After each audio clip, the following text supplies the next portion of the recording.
A partir de este momento comienza la sección editorial de Platica con Ángel, correspondiente al lunes 15 de enero del año 2024. El título del editorial de hoy es: Si entendí bien, ya no debo criticar. Si entendí bien, ya no debo criticar. Muy bien. ¿Por qué escogí este título? Miren, yo soy crítico abierto, franco, a veces rudo, a veces duro, de la candidatura de la ingeniera Xóchitl Gálvez Ruiz a la presidencia de la República. Pienso que cometió un gravísimo error ella y los partidos políticos en haberse prestado a aceptar esa candidatura. Bueno, que coordinadora de no sé qué cosas, es la candidata. ¿Por qué? Lo he dicho hasta la saciedad abiertamente. Me parece que no está a la altura de lo que este puesto hoy en México exige. Es una mujer con poca experiencia en el poder ejecutivo, un paso pequeño ahí en una alcaldía de la Ciudad de México, cuya capacidad de maniobra es sumamente reducida. 5 años, un poco más, ahí en el Senado de la República, donde de tiempo en tiempo representaba escándalos y cosas así muy llamativas, ella en compañía de la señora senadora Kenia López Rabadán, y a veces se les unía a mi paisana la Lili y otras gentes, ¿verdad? Por esas razones y por muchas más, yo dije en su momento, sin esconderme, de frente, de la inconveniencia y el error que representaba el haberla designado candidata a la presidencia de la República. Muy bien. A partir de ese momento, pues se me echaron encima muchísimo, incluso me hicieron algunos una campaña sistemática, bajó el número de vistas de los programas míos. Estaba yo plenamente consciente que eso iba a suceder. Bien. Las cosas siguieron complicándose para la ingeniera. Sus declaraciones sobre los partidos políticos, sobre sus dirigencias, específicamente sobre Alejandro Moreno, el presidente del Comité Ejecutivo Nacional del PRI, y siempre con ese desparpajo y ese lenguaje que a veces cayó en la procacidad, ¿verdad? Pero me decían, Ángel, es su estilo. Pues sí, yo no estoy diciendo que no sea su estilo, es que es lo que hay, me decían otros. Y por allá algún buen amigo decía, es la única opción, cosas así. No acepto ninguno de esos argumentos por una razón muy sencilla. En primer lugar, no son argumentos. Quien alguien diga, es que es la única opción para derrotar a Morena, en un país de 130 millones que digan eso, no tiene soporte alguno. Pero en fin. Al ir avanzando la campaña, vamos a dejar ese eufemismo de la precampaña. Al empezar la campaña, en el momento en que ella obtiene el título o el cargo de lo que sea de coordinadora del Frente Amplio por México, a partir de ahí se empieza a ver la debilidad de alguien que parecía más, y todavía lo parece, candidata independiente que candidata de una alianza de 3 partidos. La ingeniera es una persona que se enorgullece de no pertenecer a partido alguno. Incluso dice, a mí yo no soy propiedad de ningún hombre y de ningún partido, y nomás le faltó decir, y no se me vengan en bola, cabrones, nomás de 15 en 15. Pero la ingeniera tiende a ser, a tener este tipo de bravatas, de posiciones que a mí me parecen inaceptables en alguien que quiere ser jefe de Estado y presidente de la República. Pero luego hay una realidad, la política.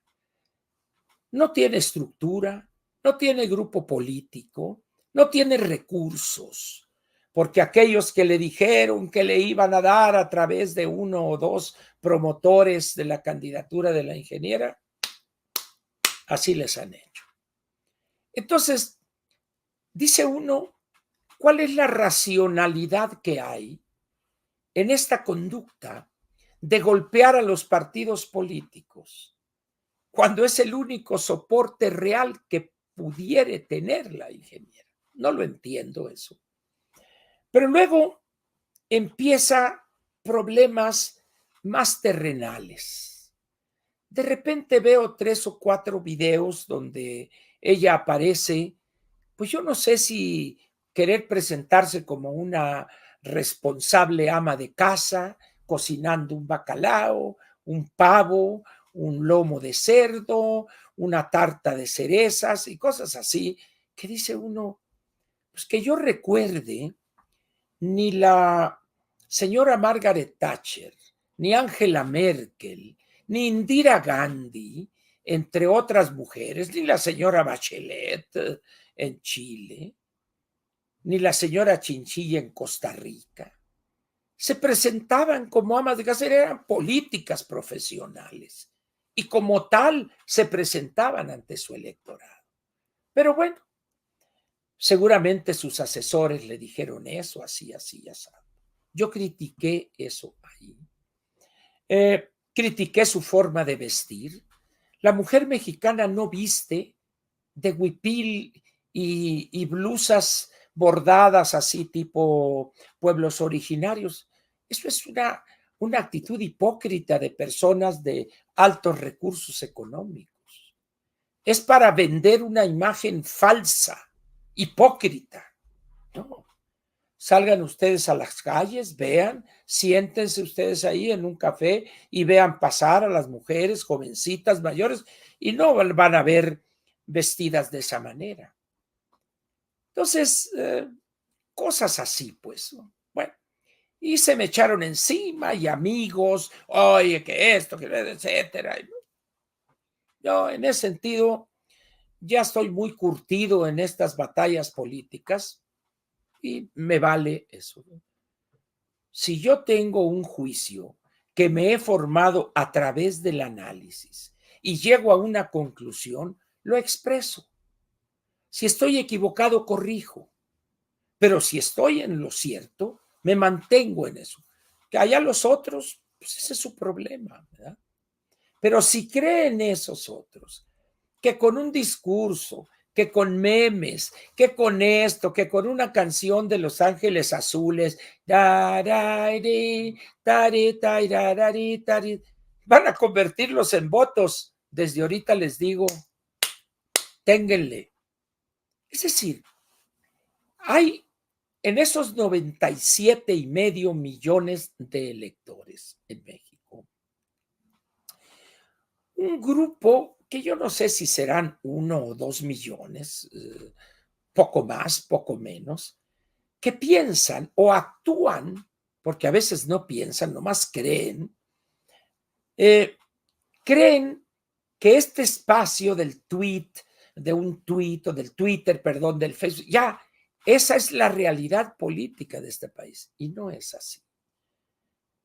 Cuando yo veo con todo respeto, ingeniera, cuando yo veo sus spots y veo los otros de la oposición a nosotros, es decir, de la visión oficialista, hay evidentemente una gran diferencia en cuanto a producción, en cuanto a la calidad, un mensaje claro. ¿Y cuál es el mensaje claro de los de enfrente? Colgarse de la jefatura del Estado y del presidente de la República. Pero eso ya lo sabemos. Eso ya desde hace 5 años se sabe que este autócrata que tenemos como presidente iba a actuar así. Eso no nos debe sorprender, ¿verdad? Lo que nos sorprende es que los partidos los dos grandes partidos de este país, el PRI y el PAN, hayan caído en esa trampa. Por eso decía el general Obregón que el primer error es el que cuenta y los demás son consecuencias. Y lo estamos viendo ahorita. Miren,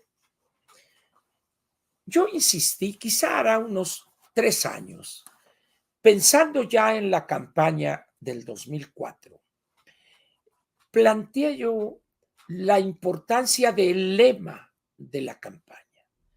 ¿Recuerdan ustedes, los que me han seguido aquí, que yo decía, ponía como ejemplo el caso de Chile, cuando se celebró en 1978 el plebiscito donde fue derrotado Augusto Pinochet? El lema de la oposición a Pinochet, de aquella gran coalición de partidos, era 2 letras: no. No era acá democracia otra vez, y no, era simplemente no. Y los electores chilenos entendieron perfectamente lo que decía ese no. Y veían ustedes en Santiago los pósters, las pintas, no, no, no. Y Pinochet fue derrotado. Fue derrotado después de 17 años de dictadura de los militares en Chile, con una palabra de 2 letras: no. Entonces yo decía, ¿por qué no buscamos expresiones? Y ahí fue donde yo promoví ya basta o basta ya, no más, y varias. ¿No? Nadie me peló. Nadie. Bueno, dices, pues ni modo, pues es una derrota más a la gran cantidad de derrotas que he sufrido en mi paso por la política. Y hoy que he vuelto a analizar esas cosas frente a un hecho que me sorprendió sobremanera. Creo que fue ayer. Aparece un tuit con 4 hojas donde están 31 direcciones electrónicas, donde uno puede enviar sus opiniones, sus ideas acerca de 31 temas diferentes. Que si ambiente, que si mujeres, que si esto, que si por acá, que seguridad, que justicia, que educación, 31 temas, pero no presentados de manera prioritaria, es decir, tema número 1, 2, 3, 4, no. O sea, ahí, ¡fas!, como que alguien aventó los 31 y en las 4 hojas. Eso es un error gravísimo en toda campaña. En primer lugar, porque esos temas formarán parte del Plan Nacional de Desarrollo. Y el Plan Nacional de Desarrollo es un documento que está normado debidamente en nuestra Constitución y en la Ley de Planeación. Ese plan lo elabora el gobierno que ha entrado en funciones. Cuando teníamos el calendario anterior de la entrada de un nuevo gobierno, se le daban 6 meses de plazo desde el 1 de diciembre al 31 de mayo al nuevo gobierno para que elaborara ese plan de desarrollo y lo diera a conocer, se lo entregara al Congreso y lo diera a conocer a la sociedad. Y ahí se hacían mesas, reuniones de especialistas, lo que usted guste, la faramaya esa, que viene sirviendo lo que se le unta al queso. Pero aquí, en medio de una campaña que no tiene rumbo, que no tiene dirección, dice uno, ¿de qué sirve eso, pues? Pero luego hay otro elemento importante. Miren, yo no sé cuántos de ustedes, pues tenían cierta edad para haberse dado cuenta de cómo fue la campaña de Luis Echeverría. Es decir, aquellas personas que en 1970, cuando fue la campaña por la presidencia de Luis Echeverría Álvarez, que hayan tenido 20 años, quiere decir que tendrían ahorita 70 para ponerlo fácil. ¿Cuál fue el lema de campaña de Luis Echeverría? Arriba y adelante, porque con la Constitución y la Revolución vamos a ir arriba y adelante, decía. El lema de su campaña, lo que iba a concitar simpatías o no, lo que sea, eran 3 palabras: arriba y adelante. Y durante toda la campaña, ese era el lema que se publicitaba. Y así cerraba el presidente sus discursos, y así cerraban los que hablaban en los mítines, que eran del Partido Revolucionario Institucional, porque con Luis Echeverría ya hasta imitaban el tono: iremos arriba y adelante, ya aplaudiendo ahí. Pero luego pasó y llegó el gobierno de López Portillo. También tuvo su lema: la solución somos todos. ¿Cuál era el mensaje? Todos los sectores, toda la población tiene que participar, tiene que recibir los beneficios, etcétera, etcétera, lo que ustedes gusten. Pero ese era el lema. Así estaban en las carteleras, en las bardas: la solución somos todos. Luego vino el presidente, el candidato Miguel de la Madrid Hurtado, y el lema fue simplificación administrativa y renovación moral. Y con ese se manejaban todos los discursos, todos los planteamientos mientras duraba la campaña. Luego llegó el presidente Salinas y fue una sola palabra: solidaridad. Y luego llegó el presidente, candidato Zedillo: bienestar para tu familia. Muy bien, ahí le paro. Con esos ejemplos que le doy, quiero demostrarle a usted que cada campaña tenía, desde el mero principio, tenía un lema, tenía una idea corta a veces. Quizá la más larga fue la del presidente Miguel de la Madrid, cuando dijo renovación moral y simplificación administrativa. La más corta, solidaridad, por parte de el presidente Salinas o el candidato Salinas. Luego estaba arriba y adelante Echeverría: la solución somos todos, etcétera. Pero aquí ya tiene la ingeniera, pues desde mayo o junio en campaña, y apenas hasta ahora o hasta ayer sale vida, vida, libertad, ¿y cuál es el otro? Hay un tercero ahí. Vida, ahorita les digo. Vida, verdad y libertad. Vida, verdad y libertad. Y luego se hace alguna explicación. Escuché las palabras del licenciado Enrique de la Madrid, desarrollando cada uno de esos 3 conceptos. Antes hubo un tema que no pegó: fuerza y corazón. Fuerza y corazón, que pasó sin pena ni gloria. Fuerza y corazón, y ahora vida, verdad y libertad. Y entonces ahí entra la justificación teórica: la vida es esto, porque este hombre ha asesinado tantos, y la verdad, porque hay que decir las cosas, y libertad, porque, etcétera. Y le va a pasar lo mismo. ¿Por qué razón? Miren,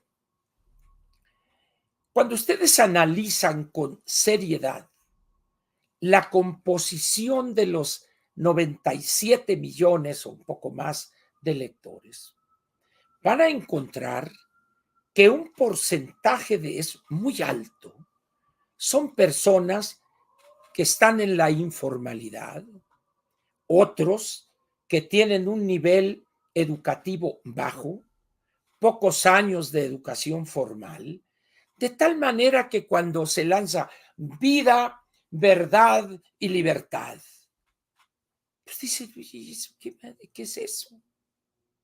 ¿Qué es eso? Respeto de la vida. Bueno, pues, y ahí hay una cuestión con los grupos que defienden la vida, pero vida, el otro que es verdad, verdad es correcto, verdad y libertad. ¿Qué le dice eso al elector?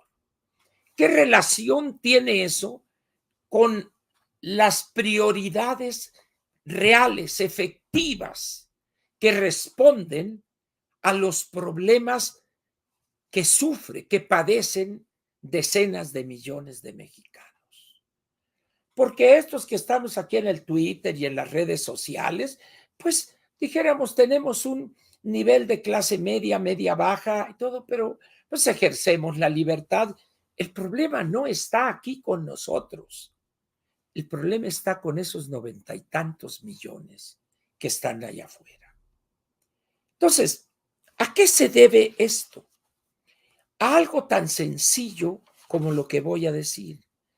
La ingeniera no tiene, y no los tiene porque ha rechazado las estructuras partidarias, personas con una gran experiencia en conducir campañas políticas. Aquí estamos ante una campaña sin rumbo. Ahorita hay cierta efervescencia. ¿Qué discurso? Acá hay una cosa. No voy a entrar a juzgar ese discurso ni la forma como lo dijo la ingeniera. Nomás quiero recordarles una cosa a aquellos ilusos, porque son eso, ilusos. Con discursos no se ganan las elecciones. Las elecciones se ganan con votos obtenidos en el trabajo de tierra, en el análisis detallado de cada sección electoral, con el conocimiento del nivel educativo y socioeconómico de cada sección editorial y con los resultados de 4 o 5 elecciones presidenciales anteriores y con el trabajo de tierra consecuente, como consecuencia, valga la redundancia, de esa realidad. ¿Ustedes creen que estaban atentos ahí los millones de... qué discurso! No se hagan ilusiones, señores.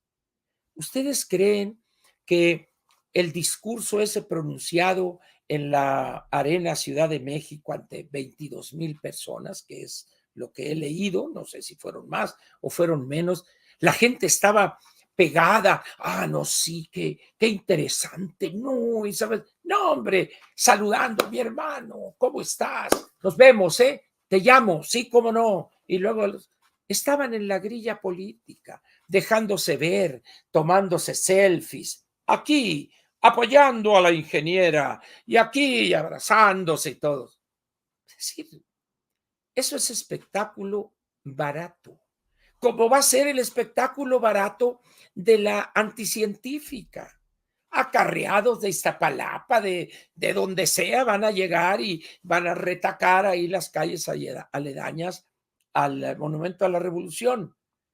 Pero los votos que va a obtener Morena no están ahí.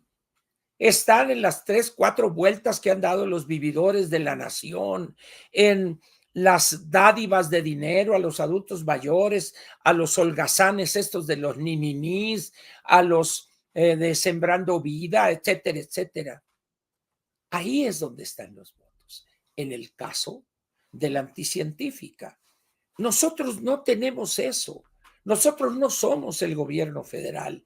Nosotros prácticamente no tenemos gobiernos estatales. Ellos tienen 22 más la Ciudad de México, tienen presupuesto, tienen estructura y tienen un cinismo que asusta porque no respetan ley alguna. Ese es el verdadero adversario. Piensan que con un discurso, miren, en 1976, el ya presidente electo, José López Portillo, la ceremonia de transmisión de poderes, el acto solemne, fue en el Auditorio Nacional. Y ahí López Portillo dio quizá el que era el discurso más importante de su vida. No olvidemos que López Portillo era, además de un hombre conocedor de la historia y un hombre culto, era un excelente orador. Era un excelente orador. Y dijo un discurso que impactó a los mexicanos. A mí también. Cuando va registrándose la gobernación de López Portillo, el despilfarro, la corrupción, la frivolidad del presidente mismo, su nepotismo, el grupo a su alrededor enriqueciéndose a lo baboso, dirían en mi pueblo. En ese momento, yo llegué a una conclusión personal. Jamás en el futuro me dejaré impresionar por un discurso. Y he respetado eso. A mí ya no me impresionan esos discursos. Aun cuando me ha tocado escribir algunos, que la persona a la que yo asesoraba los dijo, los pronunció en ocasiones solemnes, importantes. A mí ya no me impresiona discurso alguno. Ni el de la ingeniera, ni el de la anticientífica, ni las tonterías que dice. No, estoy curado de espanto desde hace muchos años. En ese sentido, pues, cuando leo qué discurso, que conecta unas opiniones de Aguilar Camín hoy en el Milenio, que dice uno, si hay alguien que conoce desde fuera, por supuesto, el sistema político mexicano, es el doctor Héctor Aguilar Camín, el gran estudioso del Grupo Sonora, con su tesis doctoral y que hecha libro se llamó La Frontera Nómada.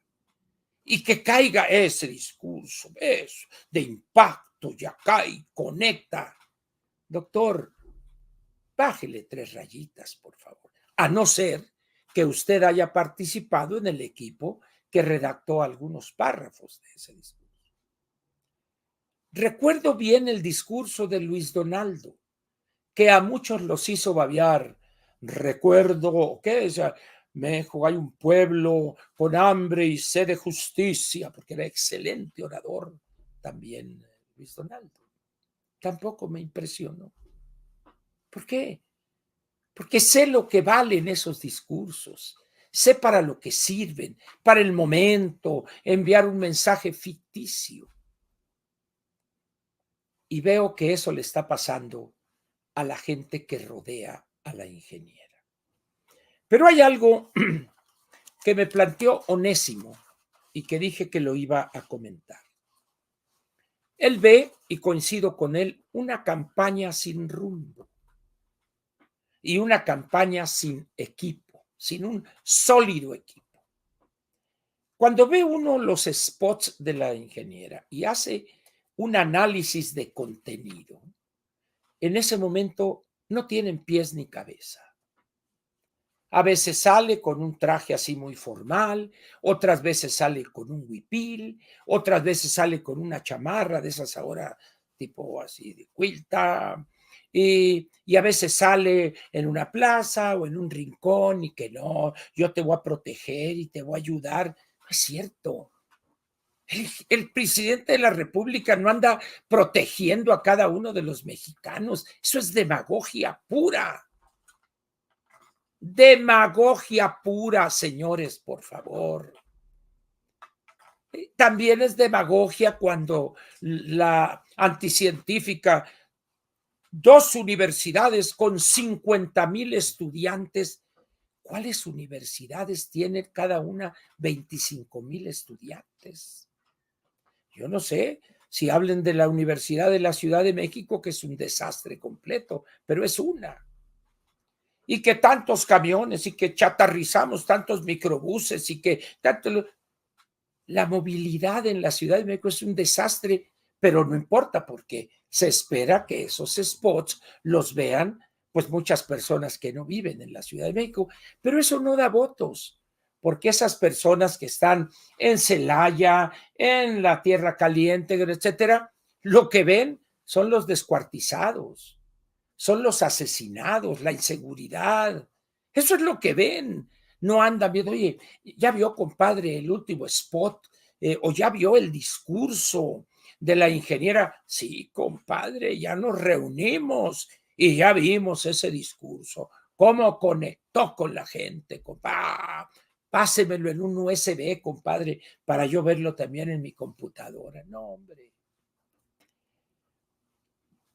No hay rumbo y por eso mencioné el caso de aquellos lemas de campaña y empecé con el no del plebiscito chileno. Ahí había rumbo, que no lo hicieron, que lo que sea, pero había claridad, había un lema, un concepto que enviaba un mensaje en muy pocas palabras. Miren,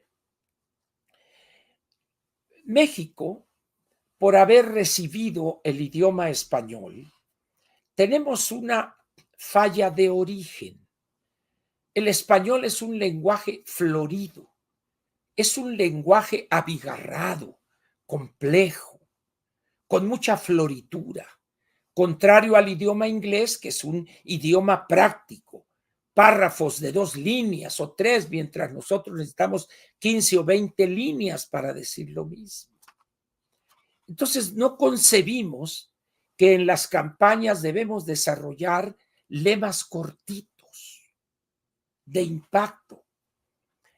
Los mejores en ese terreno son los pueblos orientales, las sociedades orientales. Incluso hay un tipo de poemas en japonés, en Japón y en japonés, que creo que se llaman los haikokus. Perdonen ustedes si estoy equivocado, pero no soy un especialista en esa manifestación literaria, pero son poemas cortísimos. En español hay una persona que ha traicionado la esencia del idioma y muchos lo citan, pero no actúan como él. Un escritor guatemalteco, pero que vivió en México muy buena parte de su vida, Augusto Tito Monterroso, que escribió el que quizás sea el cuento más corto en el idioma español. Y cuando desperté, el dinosaurio seguía ahí. Ese es un cuento. Reúne todos los elementos de un cuento, personaje, trama, desenlace, lo que quieran ustedes.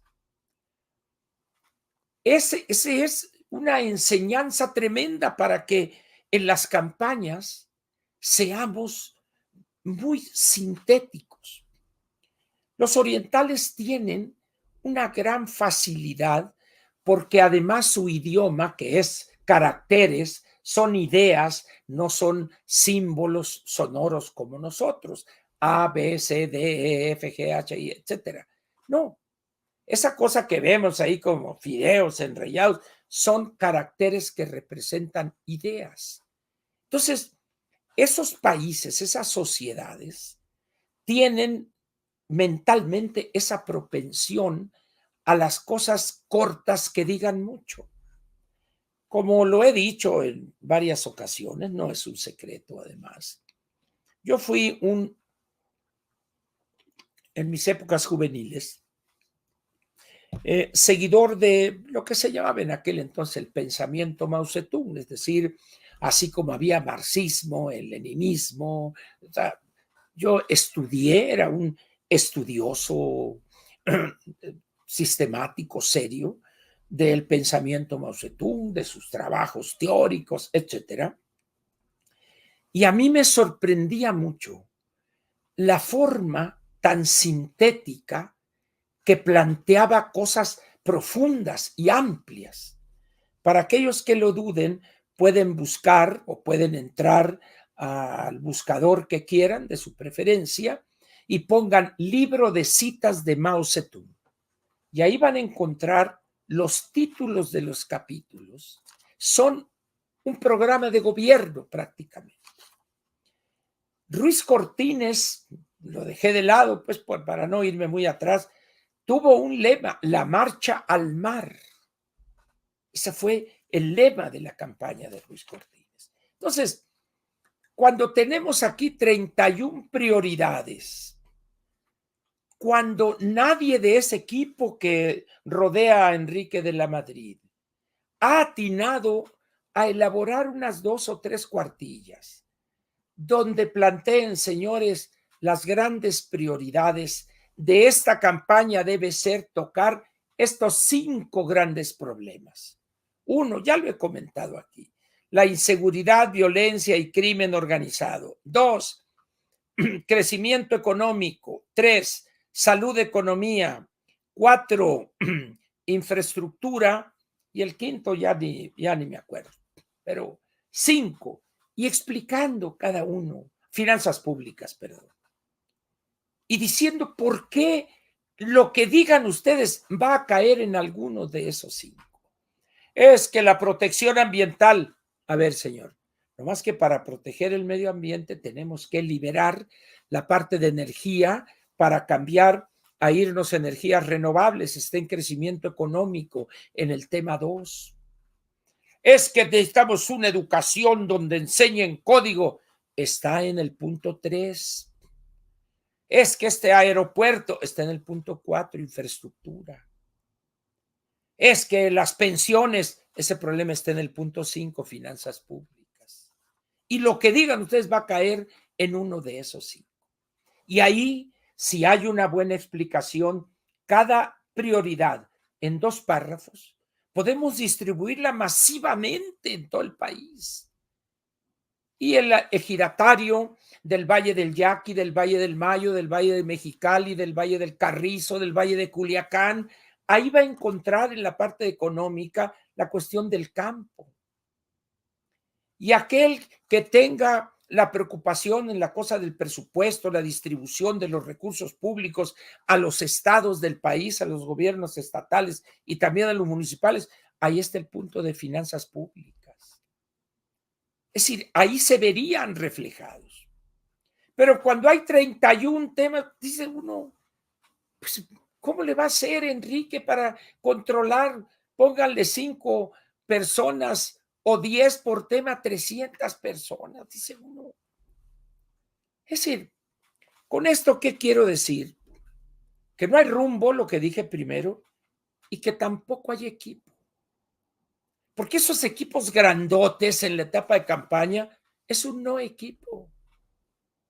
Es un no equipo.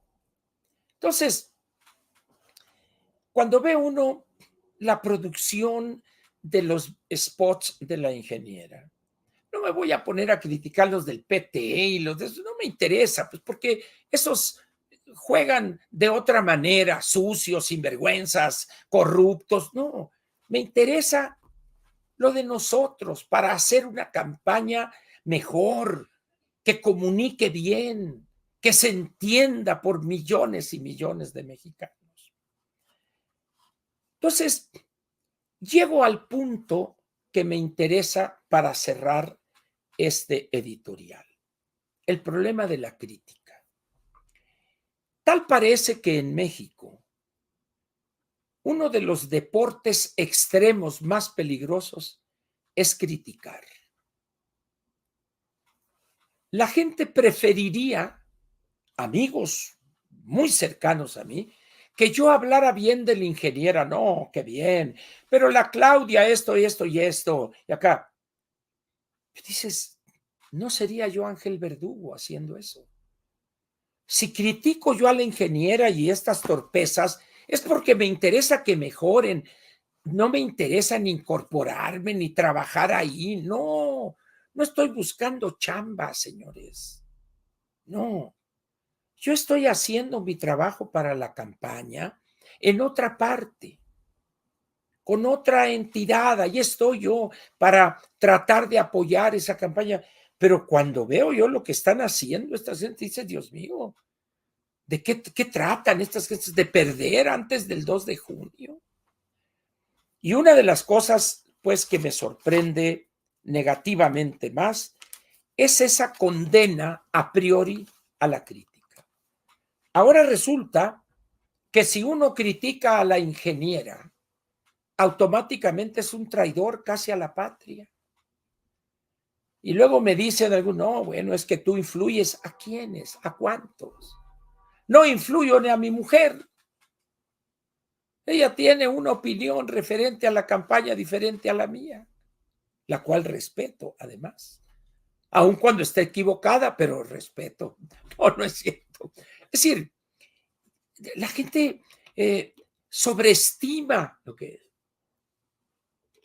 Entonces dice uno, señores, a mí me da mucha risa cuando dicen fulano de tal, líder de opinión. No son líderes ni en su casa, señores, por favor. Eso no es cierto. Líderes de opinión en un país de 130 millones de habitantes, pues quizá en su colonia o quizá en los cenáculos políticos de los grillos, pues probablemente, oye, que fulano dijo esto. Sí, pero ese no es el país, señores. El país tiene otros problemas.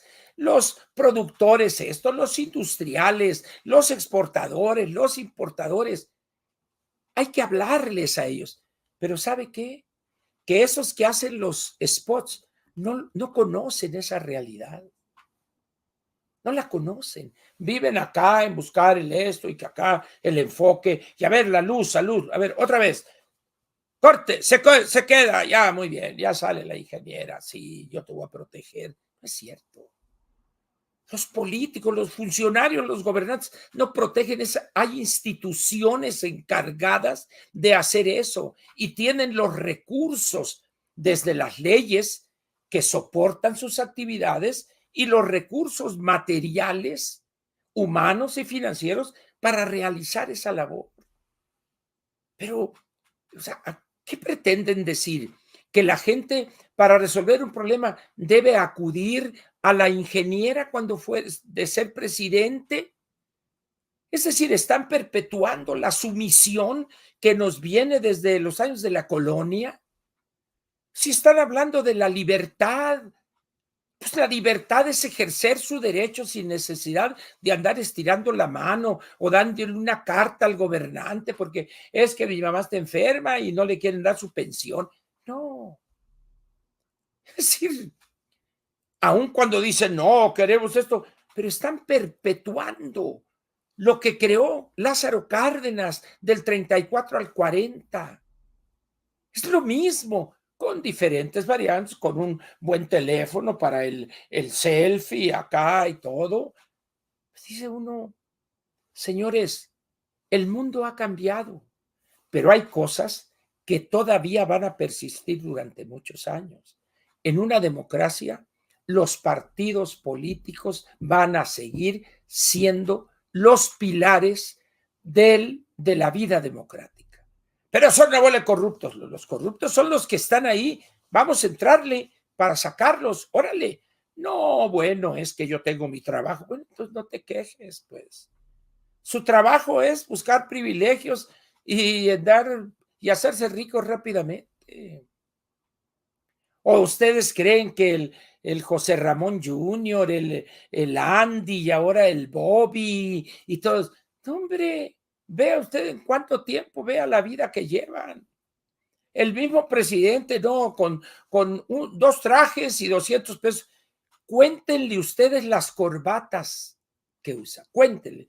Yo empecé a contarle las guayaberas.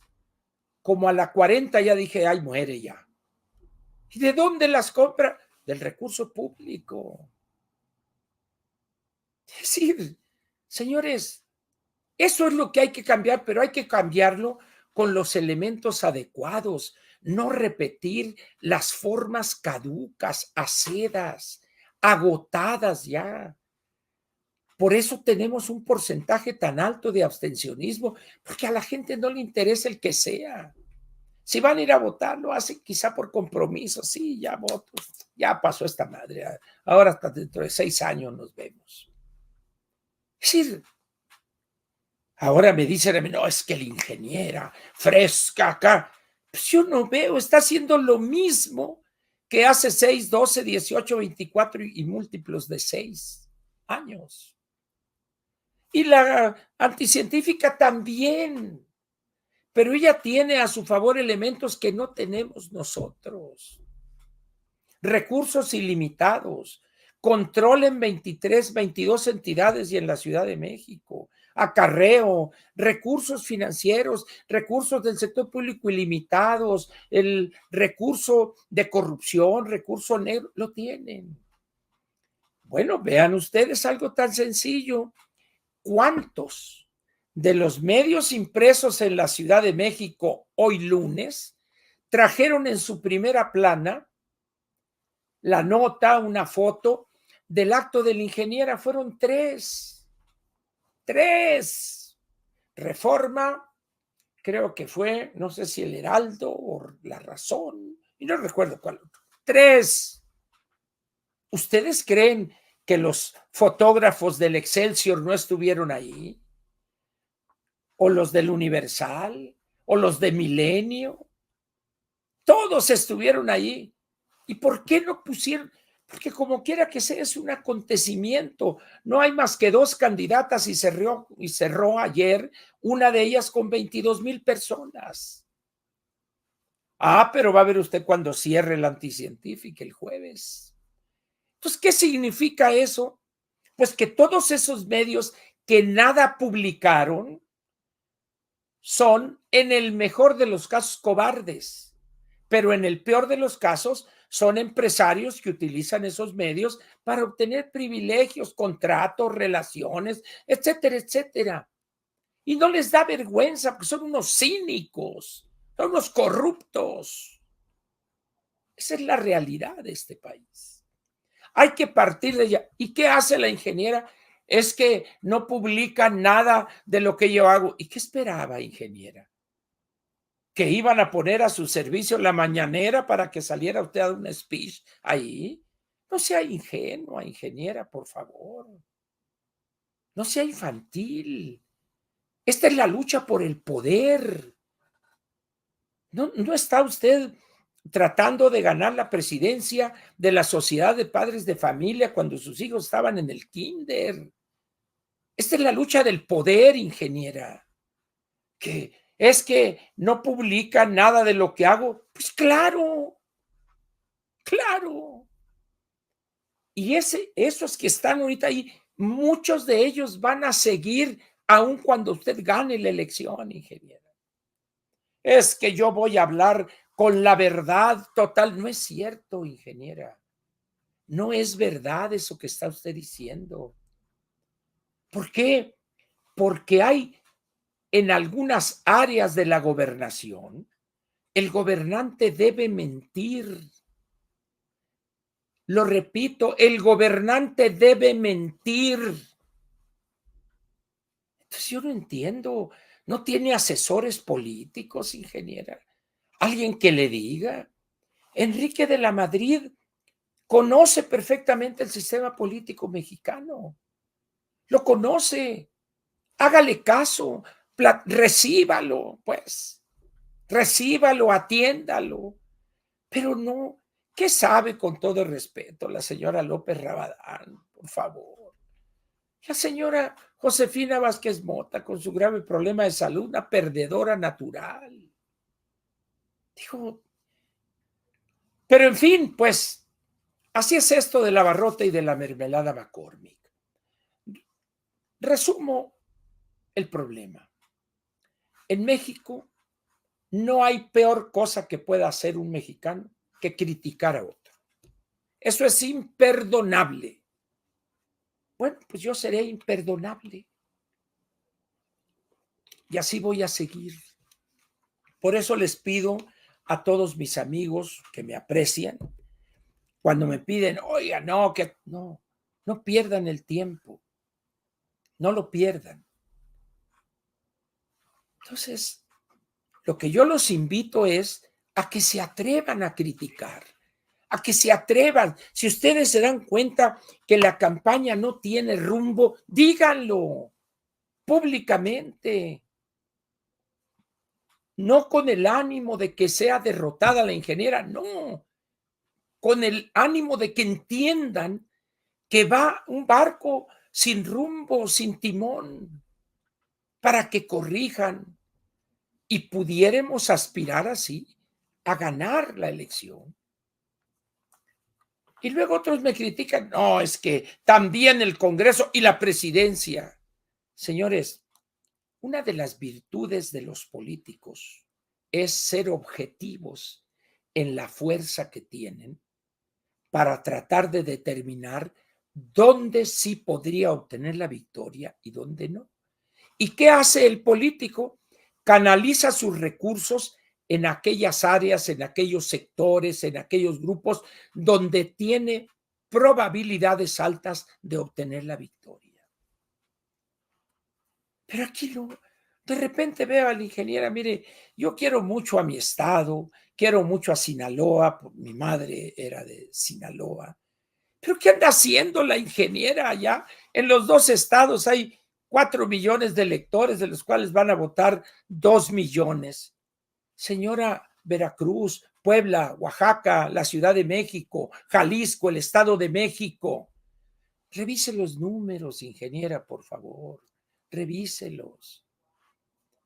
En fin, señores, lo único que da por resultado conocer los errores para empezar a corregirlos es la crítica, las loas, las mentiras para acomodarse.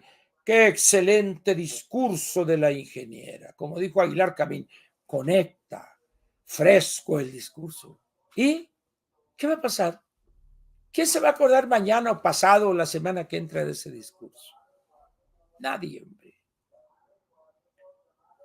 Estamos pues ante una situación difícil que requiere que así como plantean vida, verdad y libertad, hay que ejercer la libertad.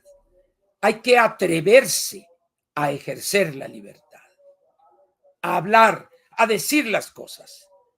Y la obligación ineludible de la ingeniera, y si tiene algo que se llama equipo, es entender el mensaje que muchos ciudadanos que quieren que gane la ingeniera le están enviando. Aquí termina la parte editorial de Platica con Ángel, correspondiente al lunes 15 de enero del año 2024.